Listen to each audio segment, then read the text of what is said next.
हाँ जी, good morning.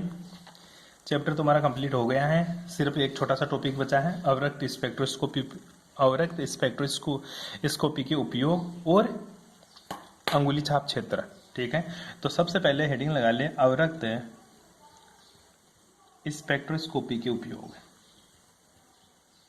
अवरक्त spectroscopy के उपयोग।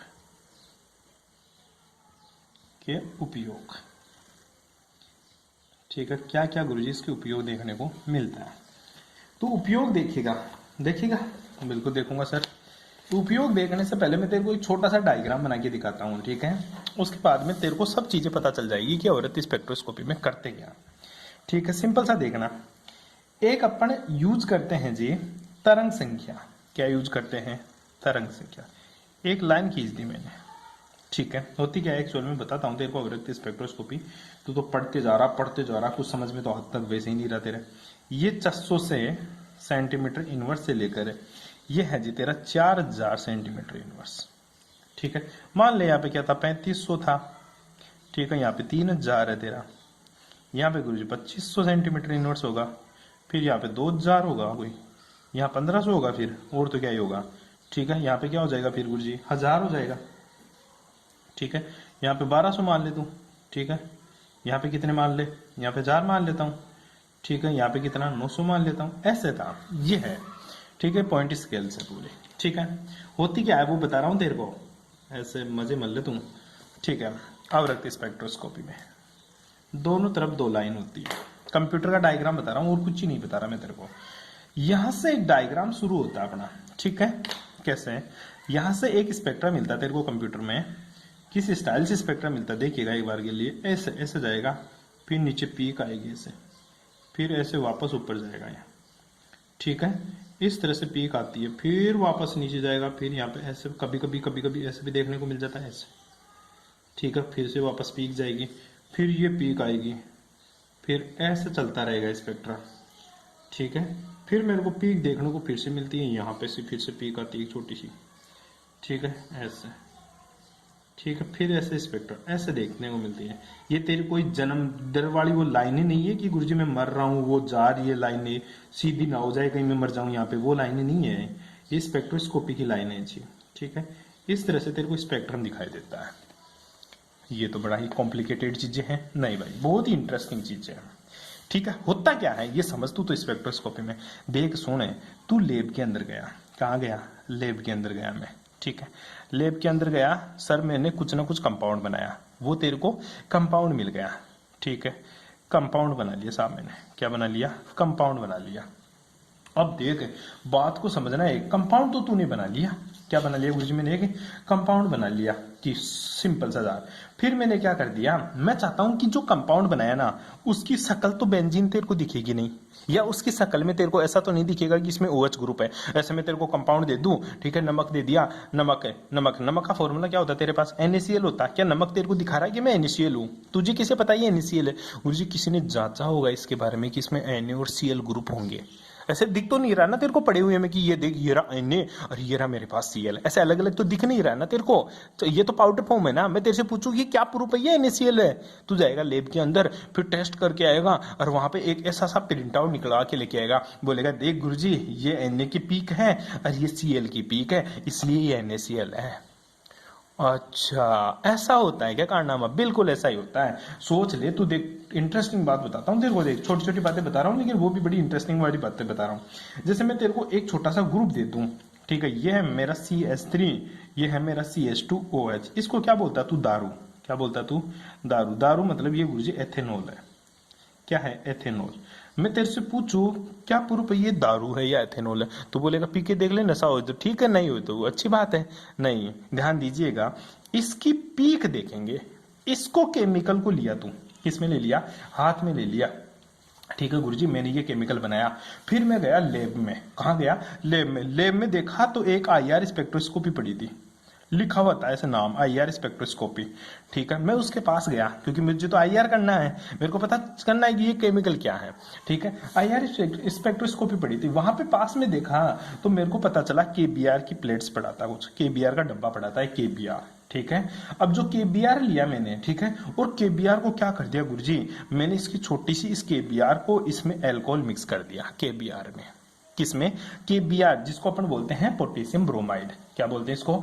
Potassium bromide. ध्यान देना, केबीआर जो होता है अपना पोटेशियम ब्रोमाइड, पोटेशियम ब्रोमाइड के अंदर मैंने एथेनॉल मिक्स कर दी। ठीक है, एथेनॉल मिक्स करके इसको मैंने क्या कर दिया गुरुजी, इसको मैंने है ना एक पीसने वाली चक्की थी वहां, उसमें से पीस दिया और बहुत बारीक बारीक चूर्ण बना लिया। ठीक है, फिर जो बारीक बारीक चूर्ण बना ना, उसको मैंने क्या कर दिया गुरुजी, प्रेस किया। क्या कर दिया उसको मैंने, प्रेशर लगाया उस पे, तो एक गोल चक्री सी बन गई। ठीक है, केमिकल की क्या बन गई, गोल चक्री। अब ये जो गोल चक्री है ना केमिकल वाली, ठीक है, इसका साइज होना चाहिए कितना, लगभग 1 से 2 mm मोटी होनी चाहिए। ऐसा नहीं है कि तुम मोटा सारा बना के ले आया, बिल्कुल थिन लेयर होनी चाहिए, बहुत ही पतली पतली सी लेयर होनी चाहिए तेरे पास। आई बात समझ में? अब ये एक पतली फिल्म सी बन गई है। ठीक है, क्या बन गई तेरे पास है, ये गुरुजी पतली फिल्म बन गई एक। ठीक है, अब इस पतली फिल्म का क्या करूंगा, अब ये जो पतली फिल्म है ना, जिसके अंदर क्या है, पोटेशियम ब्रोमाइड, इसको क्या करूंगा गुरुजी, स्पेक्ट्रोस्कोपी में रख दूंगा। उस स्पेक्ट्रोस्कोपी की रेंज है 600 सेंटीमीटर इनवर्स से 4000 सेंटीमीटर इनवर्स तक का वो स्पेक्ट्रा देती है।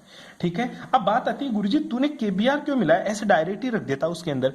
केबीआर बेटा अपन रेफरेंस यूज करते हैं, क्या यूज करते हैं, रेफरेंस, जिसके अंदर केबीआर की पीक कभी भी 600 से लेकर 400 सेंटीमीटर के बीच में केबीआर की पीक नहीं आती कभी भी।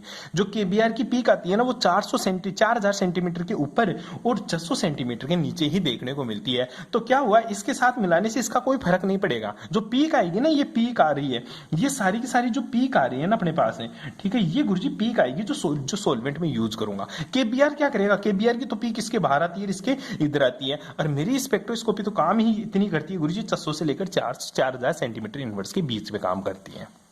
बेटी बात समझ में? इसलिए मैं रेफरेंस यूज करता हूं केबीआर।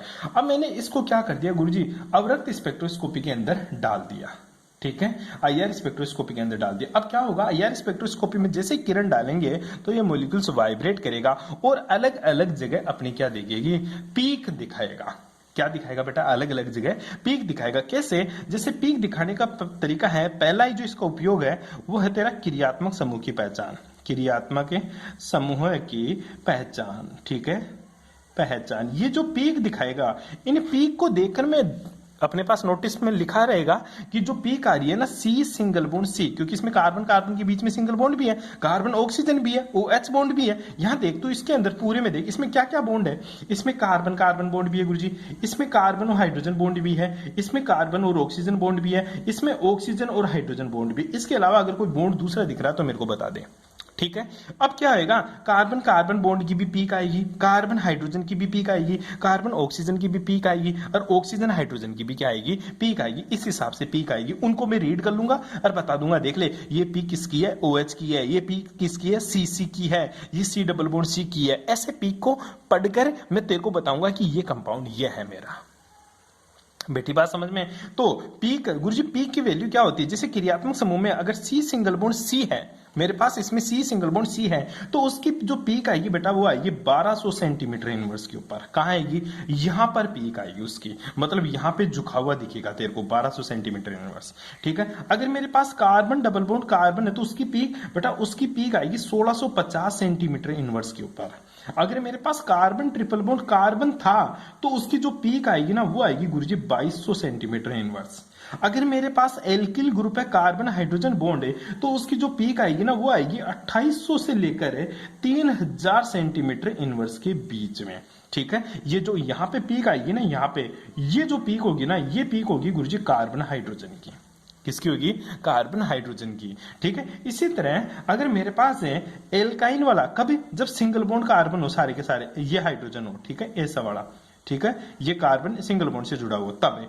अगर ये एल्केन वाला हो, कौन सा, एल्केन वाला हाइड्रोजन, ठीक है, अगर मान ले ये C सिंगल बॉन्ड C हो, लेकिन ये किसका हो, अब गुरुजी ये एल्काइन का हो, किसका हो रहा है बेटा, एल्कीन का हो, मतलब डबल बॉन्डेड कार्बन से जुड़ी हुई कार्बन हो और उसके ऊपर हाइड्रोजन है, तो उसकी पीक आएगी यहां से लेकर यहां तक, ठीक है, सेंटीमीटर इनवर्स। इसी प्रकार अगर मेरे पास कार्बन और हाइड्रोजन है, किसका, अब एल्काइन वाला है, कौन सा है, एल्काइन वाला, कैसे रहे, मतलब सी ट्रिपल बॉन्ड सी और ये हाइड्रोजन, मैं इसकी बात कर रहा हूं यहां पे, क्या सी डबल बॉन्ड सी और ये हाइड्रोजन, इसकी बात कर रहा हूं, ठीक है। तो इसकी जो पीक देखने को मिलेगी वो देखने को मिलेगी तेरे को 2700 सेंटीमीटर से लेकर 2900 सेंटीमीटर तक, 2700 सेंटीमीटर से लेकर 2900 सेंटीमीटर तक। इसी तरह अगर मेरे पास गुरुजी कीटोनिक ग्रुप जुड़ा हुआ है, कौन सा ग्रुप है, कीटोन ग्रुप जुड़ा हुआ है, इसको कौन सा ग्रुप बोलूंगा मैं, कीटोन। तो इस कीटोन ग्रुप की जो पीक आएगी वो आएगी 1705 सेंटीमीटर से लेकर 1722 सेंटीमीटर तक का, 25 सेंटीमीटर तक। इसी तरह अगर गुरुजी मेरे पास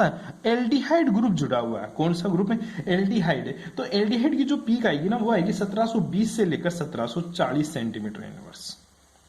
बेटी बात समझ में। और मान ले गुरुजी मेरे पास कौन सा ग्रुप हो, एस्टर ग्रुप हो, ROOR ग्रुप हो, तो इसकी जो पीक आएगी ना एस्टर ग्रुप में वो आएगी 1735 से लेकर 1750 सेंटीमीटर इनवर्स। इसी प्रकार अगर गुरुजी मेरे पास ROH ग्रुप जुड़ा हुआ है, एल्कोहल जुड़ा हुआ है, तो उसकी जो पीक आएगी ना वो आएगी बेटा 1051 से लेकर 1150 सेंटीमीटर इनवर्स तक, ठीक है। और मान ले मेरे पास जो बेंजीन है और बेंजीन के अंदर क्या है, डबल बॉन्ड है, तो इन सी डबल बॉन्ड सी जो एलिफेटिक और एरोमेटिक होगी उनकी जो पीक आएगी वो आएगी बेटा 1200 से लेकर 1500 सेंटीमीटर इनवर्स के बीच में ये पीक आती है। इन पीक का पहले से तुम्हें पता रहेगा कि ये पीक इसकी आएगी, तो अपन इसका डाटा एनालिसिस करेंगे। जैसे पता चला ये पीक आ रही है गुरुजी 4000 से लेकर 3500 के बीच में आ रही है, अब मैं देखूंगा 4000 से लेकर 3500 के बीच में किसकी पीक आती है, उसी के अकॉर्डिंग उसका आंसर लिखूंगा। जैसे ये पीक आ रही है मेरी 3000 से लेकर 3500 के बीच में, ये पीक है, ठीक है। अब मैं यहां पे मिलाऊंगा गुरुजी 3000 से लेकर 3500 के बीच में कोई पीक आ रही है,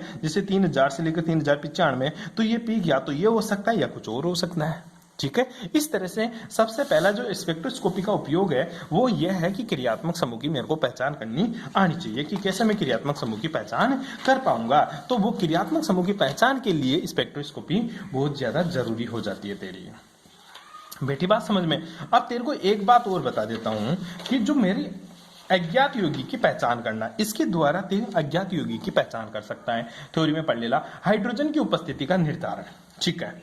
तीसरा जो उपयोग है हाइड्रोजन की उपस्थिति का निर्धारण, हाइड्रोजन की उपस्थिति का निर्धारण, ठीक है। मतलब इसमें हाइड्रोजन बंद होगा या नहीं होगा, ध्यान दे ले। अगर हाइड्रोजन बंद उपस्थित है, ठीक है, कौन सा बंद है, हाइड्रोजन बंद उपस्थित है, ठीक है, हाइड्रोजन बंद उपस्थित है। जैसे मैं बोल दूं ये मेरा हाइड्रोजन है, ये ऑक्सीजन है, ये हाइड्रोजन है, इधर मेरा ऑक्सीजन है, ये हाइड्रोजन है, ये हाइड्रोजन है, इन दोनों के बीच में क्या है, हाइड्रोजन बॉन्डिंग। कौन सी बॉन्डिंग है इन दोनों के बीच में, अब ये अंतराणुक है या अंतः अणुक हाइड्रोजन बंद है, ये गुरुजी अंतराणुक हाइड्रोजन बंद है, अंतराणुक हाइड्रोजन बंद है, ठीक है।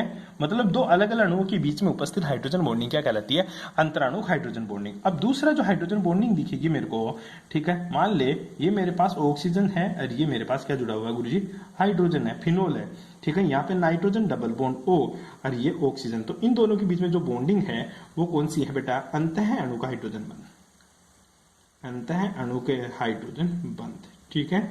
ये दो तरह की बॉन्डिंग होती है हाइड्रोजन बॉन्डिंग, एक तो अंतराणुक और दूसरी कौन सी होती है तेरी, अंतःअणुक। अगर कंपाउंड के अंदर हाइड्रोजन बंध उपस्थित है तो उसकी पीक अन्य हाइड्रोजन बॉन्ड से अलग आएगी। तो अपन हाइड्रोजन बॉन्डिंग का निर्धारण भी किसके द्वारा कर सकते हैं, IR स्पेक्ट्रोस्कोपी में। जब IR स्पेक्ट्रोस्कोपी में तो इस कंपाउंड्स को डालेगा, अगर इसमें हाइड्रोजन बॉन्डिंग है तो जो OH की पीक आ रही थी अभी, जो तेरी OH की पीक आ रही थी बेटा जी, ठीक है, OH की जो पीक आ रही थी 1050 और 1150 के बीच में, अब हाइड्रोजन बॉन्डिंग की वजह से ये पीक क्या आएगी, 800 से लेकर 900 सेंटीमीटर इनवर्स के बीच में ही देखने को मिलेगी। कहने का तात्पर्य यह है कि गुरुजी हाइड्रोजन बॉन्डिंग की वजह से इनकी पीक क्या हो जाती है, घट जाती है। क्या हो जाती है रे, घट जाती है। जो तीसरा इसका उपयोग यह है। चौथा इसका उपयोग यह है कि प्रतिबिंब समावयवियों का विभेदीकरण, किसका, प्रतिबिंब समावयवियों का, प्रतिबिंब समावयवियों का विभेदीकरण। पर विभेदीकरण का मतलब क्या हुआ गुरुजी, प्रतिबिंब मतलब मान ले सिसो ट्रांस है, क्या है, सिस और ट्रांस है, ई और जेड रूप है, ठीक है। या फिर मान ले तेरे पास कौन सा डी और एल फॉर्म है, इन दोनों को अलग अलग भी अपन किसकी सहायता से कर सकते हैं, इन दोनों को अलग अलग करने के लिए अपन आईआर स्पेक्ट्रोस्कोपी का यूज कर सकते हैं। आई बात समझ में। कौन सा बॉन्ड एक्सियल होगा, 5वां उपयोग क्या है इसका, कौन सा बॉन्ड एक्सियल होगा, जैसे ये हाइड्रोजन है, ये तल के नीचे की ओर है और इसको कहां दिखाते, तल के ऊपर की ओर, ये हाइड्रोजन, ठीक है, ये क्या है, तल के नीचे की ओर, तल के नीचे की ओर, ठीक है, और ये कौन सा है, तल के ऊपर की ओर, ठीक है। तो इनका भी निर्धारण किसकी सहायता से कर सकते हैं अपन, इनका भी पता अपन गुरुजी आईआर स्पेक्ट्रोस्कोपी की सहायता से कर सकते हैं जी। आई बात समझ में। तो आईआर स्पेक्ट्रोस्कोपी को बहुत सारे यूजेज है जो तू पढ़ सकता है वहां से, जो मैंने तेरे को दे रखा है। इसकी सहायता बाद में रह जाती है अंगुली छाप क्षेत्र, फिंगरप्रिंट सीरीजन, कॉपी में लिखवा रखा फिंगरप्रिंट सीरीजन। यहां देख ले 1500 सेंटीमीटर के नीचे का जो क्षेत्र होता है, इसके नीचे का जो क्षेत्र होता है ना, इसको क्या बोलता हूं मैं, इसी को बोलता हूं बेटा फिंगरप्रिंट रीजन। क्या बोलूंगा इसको, फिंगरप्रिंट से रीजन। 1500 सेंटीमीटर के नीचे का जो क्षेत्र होता है उसी को क्या बोलता हूं मैं, फिंगरप्रिंट से रीजन होता है, ठीक है। इसके बारे में लिखी हुई चीजें वो तू पढ़ लेना, वहां से नोट्स में मिल जाएगी तेरे को। नोट्स तो तू ले लिया मेरे से पहले ही, ठीक है, बड़ी जल्दी रहती है नोट्स लेने की, ठीक है। नेक्स्ट यूनिट स्टार्ट करूंगा, इसमें किसी को प्रॉब्लम है वो फ्राइडे सैटरडे को पूछ लेना जब मैं आऊंगा तब, ठीक है। यहाँ नोट्स कॉपी व्हाट्सएप पे कोई भी मेरे से नहीं पूछेगा, ठीक है भाई। Thanks for cooperation.